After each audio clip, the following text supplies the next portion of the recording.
Ya están aquí los datos del reporte financiero de octubre, en los cuales se incluyen las cifras tanto de Nintendo Switch como de 3DS y las aplicaciones de celulares. Revisemos la información entregada por Nintendo. Bueno, primero hay que decir que todos los datos obtenidos contabilizan hasta el 30 de septiembre, por lo que todo lo que se haya generado en octubre queda afuera, exceptuando claro el caso de Mario Odyssey, que es el título insignia de lo que va quedando de año. Y es probablemente la única razón para que esta junta de accionistas se haya celebrado más tarde, ya que suelen celebrar esto el último jueves de octubre. Pero claro, con la llegada de Odyssey han hecho la excepción para incluirlo aquí, y de este modo aumentar un poco las acciones de la compañía. Pues bien, veamos. Splatoon 2, que fue lanzado en julio, ha ganado popularidad tanto en el resto del mundo como en Japón, con 3.6 millones. ARMS y Mario Kart Deluxe han vendido bien después de su lanzamiento en abril y junio. Dicho esto, las ventas de Nintendo Switch en hardware y software durante este periodo vienen a ser de 4.8 millones y 22 millones respectivamente en software. Y bueno, si hacemos la suma con el anterior periodo, nos da una cifra de 7.6 millones de Switch instaladas en el mercado, tal como muestra la página de Nintendo. Las proyecciones de Nintendo de lo que ellos esperan vender para fin de año, ojo, el fin de año fiscal, eso termina en marzo de 2018, estiman vender 14 millones. Vaya, nada mal, ya que inicialmente tenían una proyección de solo 10 millones de Switch. Pues parece que el éxito de la consola ha tomado por sorpresa a la misma Nintendo. Quedan aún varios meses por delante y las importantes navidades, donde Nintendo ya tendrá para entonces un catálogo de exclusivos first party muy potente, como no se había visto ya hace varios años. Así que sí, Nintendo Switch tiene aún mucho por crecer y unas fechas claves de las cuales se puede aprovechar al máximo. Ahora que conoces esta cifra, hagamos algunas apuestas. ¿Cuánto crees tú que llegará a vender la consola? Las ventas de la familia 3DS tuvieron un incremento global luego de su lanzamiento de 2DS XL en julio y julio, que vendría siendo 2.8 millones. Lo siguiente es Metroid, que como ya sabrás, las cifras totales no han estado disponibles, al menos en lo que respecta en Estados Unidos, donde es el mercado más importante. Y bueno, Nintendo no ha entregado las cifras exactas, aunque sí se refiere como a Fire Emblem y Metroid como ventas firmes sin especificar. A pesar de las ventas de Fire Emblem Echoes y Metroid, Samus Returns, las ventas totales de software fueron 13.82 millones de unidades, un 28% de disminución con respecto al año anterior, base. Vale, aquí hay que leer con calma. El rendimiento de ambos juegos, Metroid y Fire Emblem, fueron buenos, firmes de hecho, pero a pesar de ello, las ventas de software global decayó un 28% respecto al año anterior. Culpa probablemente del resto del catálogo de 3DS, que no tuvo un impulso mayor.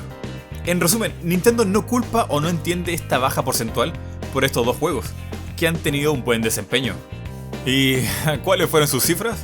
Pues eso no lo sabemos ya que no están listados.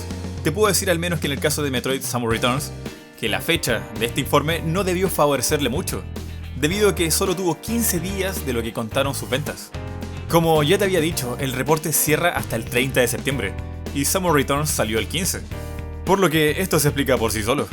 Otra cosa que se podría detallar es que no debió llegar a la cifra de 1 millón en este rango, es decir, en estas casi 2 semanas, porque Nintendo suele listar a todos los juegos que llegan sobre 1 millón en ventas, y no parece listado junto a esos juegos.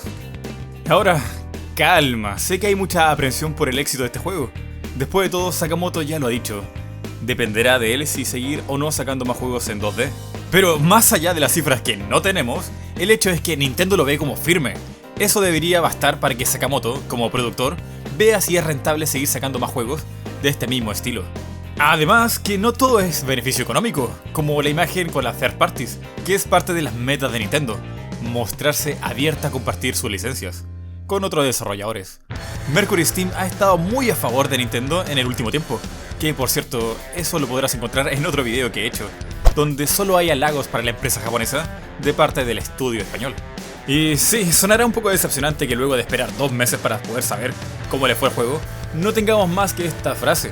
Podrías pensar que Nintendo está haciendo ver mejor de lo que en realidad parecen las ventas de Fire Emblem y Metroid de lo que fueron.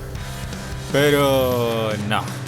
Cuando miras el resto del catálogo de este cuarto de año y ves que los títulos no eran tan fuertes y que por eso decreció su crecimiento, Nintendo tiene razones para poner a Metroid y Fire Emblem en los highlights, porque de eso se trata. El reporte es un resumen de lo más importante para los accionistas. Otros juegos ni siquiera fueron nombrados aquí, que son publicados por ellos y llevan meses en el mercado. A fin de cuentas, es bueno que con solo 2 semanas Metroid haya sido nombrado en este reporte. El peor escenario hubiera sido pasar de él, como le sucedió a otros juegos. Y ya que estamos aquí, me imagino que quieres escuchar mi opinión de lo que yo pienso al respecto. ¿No? Le fue bien. La situación de Metroid Samus Returns, como yo la interpreto, no es mala, de hecho es bastante positiva. Prueba de esto es cosa de comparar el reporte de este año con el del año pasado, con Federation Force, que salieron en fechas similares. En el anterior reporte de septiembre de 2016, ni siquiera figuró, en nada, no cifras, ninguna mención, ni siquiera en imágenes. Para Nintendo, en ese reporte, el juego nunca existió. Metroid Samus Returns no está ni de cerca de estar en la misma situación. Además que ayuda bastante si vemos el resto del reporte, en distintos planes. En las ventas de los amigos, en las ventas de hardware, en las ventas de software, y algo que no se menciona pero es parte de un plan mucho más importante también, que es mantener una buena relación con las third parties, proyectar una relación sana con ellas, y demostrar que están dispuestos a colaborar hasta incluso prestar sus licencias. Bien, sigamos con el resto del reporte. Los amigos, las ventas digitales, la Super Nintendo Classic Edition han tenido un buen comienzo, incluso con la devaluación del yen. Las ventas digitales tuvieron un crecimiento de un 55%, que es bastante. Volviendo a Nintendo Switch, estos serían los highlights en ventas. Y alguien podría decir que un 2 Switch vendió incluso más que ARMS.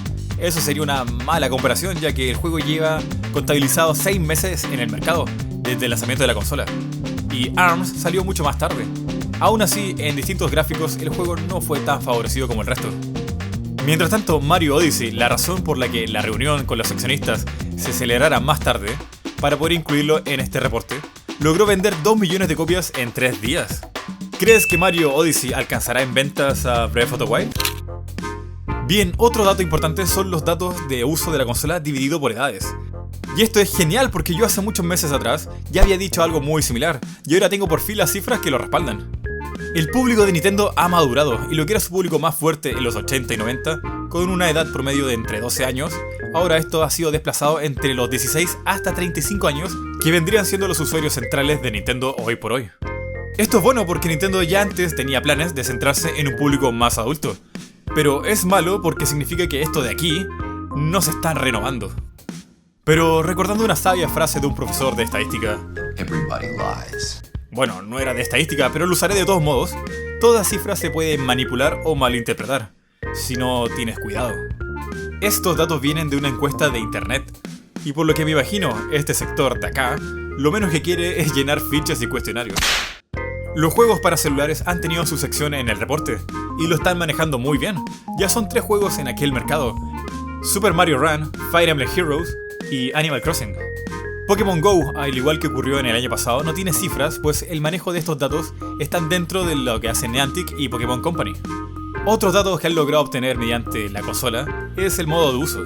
Cerca de un 20% lo usa primariamente en su modo dock, y un 30% en modo portátil, y un 50% en forma mixta. Esto ayuda a ejemplificar un poco que el uso de la consola es flexible, ya que de eso se trata, usarla donde quieras y como quieras. Lo siguiente es, creo yo, el plato fuerte de este reporte, y es anunciar a los inversores que Switch ya posee un catálogo grueso, del cual los consumidores se podrán beneficiar y más allá. Si existe un catálogo, entonces la base instalada de usuarios crecerá, y las third parties seguirán alimentando la línea de juegos. De esto nos dicen que son sobre 300 publishers que están en Switch, incluyendo a los desarrolladores indies. Esto me recuerda a aquel gráfico de la Game Developer Conference, que se podía ver que Switch ocupaba solo el 3% en la encuesta de qué plataforma estaban trabajando. Lo que me hace pensar que inicialmente, al igual que sucedió con Wii, Wii U y hasta 3DS, los desarrolladores fueron bastante cautelosos a la hora de desarrollar en un inicio. Ahora las cosas han cambiado y Nintendo parece estar abierta a que sea un lugar donde el resto de compañías saquen beneficio. Ubisoft es un ejemplo de ello, colaborando con Nintendo. Y el siguiente, más importante, parece que será Bethesda con Skyrim y Doom. Pasarán por esa prueba de fuego este año, y la Noir también, de Rockstars. Capcom y Electronic Arts son otra parte de la historia, pues esta vez quieren de manera concreta aquella base de usuarios que compre sus juegos. He hablado de esto en varios videos pasados. Más allá de Breath of the Wild o un Odyssey, Nintendo debe lograr que el público quiera comprar catálogo más allá de sus juegos, o se volverá a quedar sola. Pero eso será parte de otro análisis más largo seguro. De momento, esto es lo que hay. Pues bien, dime tú, ¿qué te parece el desempeño de Nintendo Switch en estos 6 meses que lleva en el mercado? ¿Estás conforme o planeas comprártela en un futuro? Y muchas gracias a la gente de Patreon que me apoya para seguir haciendo videos. Sin su apoyo, este canal no podría existir. Eso ha sido todo por ahora y nos vemos en el siguiente video.